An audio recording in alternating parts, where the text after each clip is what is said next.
अध्याय 10 श्री गणेशाय नमः। गाठी होते पूर्वपुण्य म्हणून पावलो नरजन्म, याचे सार्थक उत्तम करणे उचित आपणा। ऐसा मनी करोनी विचार आरंभिले स्वामी चरित्र, ते शेवटासी नेणार स्वामी समर्थ अस्तिपे। हवेरी नामक ग्रामी यजुर्वेदी गृहस्थाश्रमी, बाळपणामी द्विजकोंडे राहत होते आनंदे। संपत्ती आणि संतती अनुकूल सर्वतयांप्रती, सावकारी सराफी करीती जनी वागती प्रतिष्ठित। 30 वर्षांचे वय झाले संसारात उभगले, सद्गुरु सेवेचे दिवस आले मती पालटली तयांची। जरी संसारी वर्तती तरी मनी नाही शांती, योग्य सद्गुरु आपणाप्रती कोठे आता भेटेल। पंचपक्वाने सुवर्ण ताटी भरोणी आपणा पुढे येती, पाहुणी आय स्वप्नी येशा गोष्टी उल्हासले मानस। तत्काळ केला निर्धार, सोडावे सर्व घरदार, मायापाश दृढतर विवेकशास्त्र तोडावा। सोलापुरी काम आम्हासी असे सांगून सर्वत्रांसी निघाले सद्गुरु शोधासी। घरदार सोडिले मुरगोड ग्राम प्रख्यात, तेथे आले फिरत फिरत, जेथे चिदंबर दीक्षित महापुरुष जन्मले। मुरगोडी मल्हार दीक्षित वेदशास्त्री पारंगत, धर्मकर्मी सदारत ईश्वर भक्त तैसाची। परितया नाही संतती म्हणून या उद्विग्न चित्ती, मग शिवाराधना करीती कामना चित्ते धरोनी।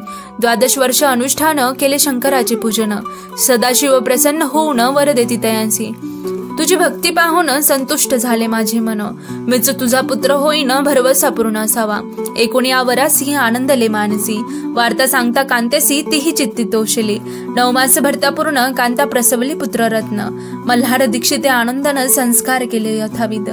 चिदंबर नामाभिधान ठेविले आता लागून, शुक्ल पक्षी या शशी समान बाळ वाढू लागले। पुढे केले मौजी बंधन, वेदशास्त्री झाले निपुण, निघंटू शिक्षा व्याकरण काव्य ग्रंथ पडविले। एकदा यजमानाचे घरी व्रत होते गजगौरी, चिदंबर तया अवसरी पूजे लागे आणले। प्राणप्रतिष्ठा मंत्र म्हणता गजासी प्राणी येऊनी तत्वता चालू लागले, हे पाहता विस्मित झाले यजमान।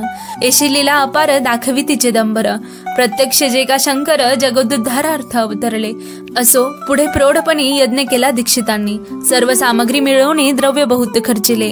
तया समयी एके दिनी ब्राह्मण बैसले भोजनी, तूप गेले सरोनी दीक्षितांते समजले। जले भरले होते घट तयासी लाविता अमृत हस्त, ते घृत झाले समस्त आश्चर्य करीती सर्वजण। तेव्हा पुणे शहरा माझी पेशवे होते रावबाजी, एके समयी ते सहजी दर्शनाते पातले। अन्यायाने राज्य करीत दुसऱ्यांचे द्रव्य हरीत, यामुळे जन झाले त्रस्त दाद त्यांची लागेना। तयानी हे एकोणी मुरगोडी आले धावणी, म्हणती दीक्षितांचे सांगून दादा आपली लावावी। रावबाजीचे वृत्तांत करुणोपकरणी झालं श्रुत, म्हणती जे सांगतील दीक्षित ते अमान्य करवेना।